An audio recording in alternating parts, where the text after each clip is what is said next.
اللہ تعالیٰ کی رحمت اور مغفرت کے حصول کے لیے بہت سی دعائیں قرآن و حدیث میں مذکور ہیں۔ ان میں سے کچھ دعائیں ایسی ہیں جنہیں پڑھنے سے بندے کے تمام گناہوں کی معافی کی بشارت دی گئی ہے۔ اسلام کی تعلیمات میں یہ بات واضح طور پر بیان کی گئی ہے کہ اللہ تعالیٰ اپنے بندوں کو گناہوں کو معاف کرنے والا ہے، رحم کرنے والا اور مہربان ہے۔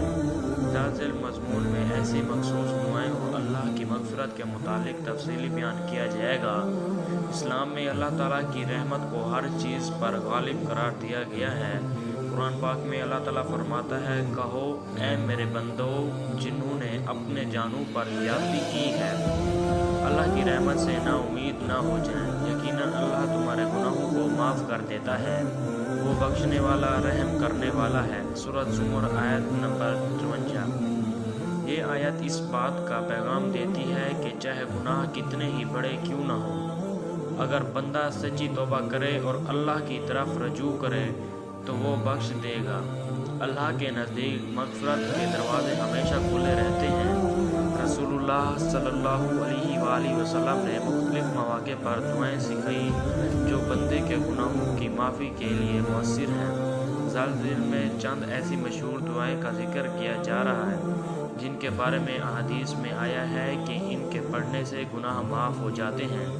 رسول اللہ صلی اللہ علیہ وآلہ وسلم نے فرمایا کہ جس نے یہ دعا صبح کے وقت اخلاص کے ساتھ پڑھی اور شام ہونے سے پہلے اس کا انتقال ہو گیا، وہ جنت میں جائے گا، داخل ہوگا، اور اگر شام کو پڑھی اور صبح سے پہلے انتقال ہو گیا تو جنت کا مستحق ہوگا۔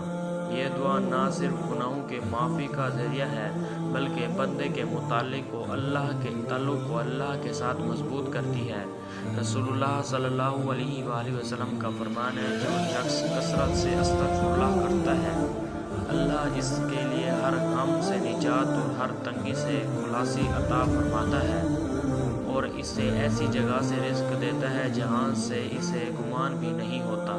استغفر اللہ الذی لا الہ الا هو الحی القیوم واتوب الیہ۔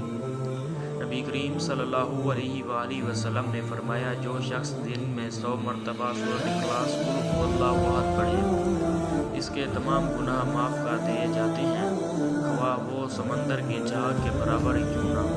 ترمذی 3478۔ ایک اور دعا جس کے رسول اللہ صلی اللہ علیہ وسلم نے تاکید فرمائی، یہ دعا بندے کو اللہ کی مدد طلب کرنے اور اس کے پناہ آنے کا بہترین وسیلہ فراہم کرتی ہے۔ حدیث میں بارہا اس بات پر زور دیا گیا ہے کہ گناہوں کی معافی کے لیے سچی توبہ ضروری ہے۔ اللہ تعالیٰ کے حضور اخلاص کے ساتھ توبہ کرنے سے بندے کے گناہ ایسے معاف ہو جاتے ہیں جیسے اس نے کوئی گناہ کیا ہی نہ ہو۔ نبی کریم صلی اللہ علیہ وآلہ وسلم نے فرمایا، گناہوں سے توبہ کرنے والا ایسا ہے جیسے وہ شخص جس نے کبھی کوئی گناہ ہی نہیں کیا۔ ابن ماجہ 4550۔ حدیث شریف۔ استغفار کرنے سے دل کی میل دھل جاتی ہے اور روحانی سکون حاصل ہوتا ہے۔ جو شخص کثرت سے استغفار کرتا ہے، اللہ تعالیٰ اس کے رزق میں برکت عطا فرماتا ہے۔ استغفار کرنے سے انسان کی مشکلات آسان ہو جاتی ہیں اور اللہ راستے کھول دیتا ہے۔ استغفار بندے کو اللہ کے قریب کرتا ہے اور اس کے گناہ بخشوا دیتا ہے۔ علماء کرام نے سچی توبہ کے لیے کچھ شرائط بیان کیے ہیں۔ بندہ گناہ چھوڑنے کا پختہ ارادہ کرے، کیے گئے گناہوں پر دل سے ندامت ہو، مستقبل میں دوبارہ اس گناہ سے بچنے کا پختہ عہد کرے، اگر گناہ کسی دوسرے انسان کے حق سے متعلق ہو تو اس کا ازالہ کرے۔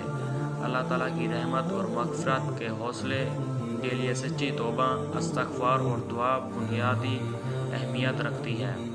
استغفر اللہ اور دیگر دعائیں گناہوں کی معافی کے لیے نہایت مؤثر ہیں، مگر اصل بات نیت اور اخلاص کی ہے۔ اللہ تعالیٰ ہر اس بندے کو معاف کر دیتا ہے جو دل سے توبہ کرتا ہے اور اپنے گناہوں پر ندامت ہوتی ہے۔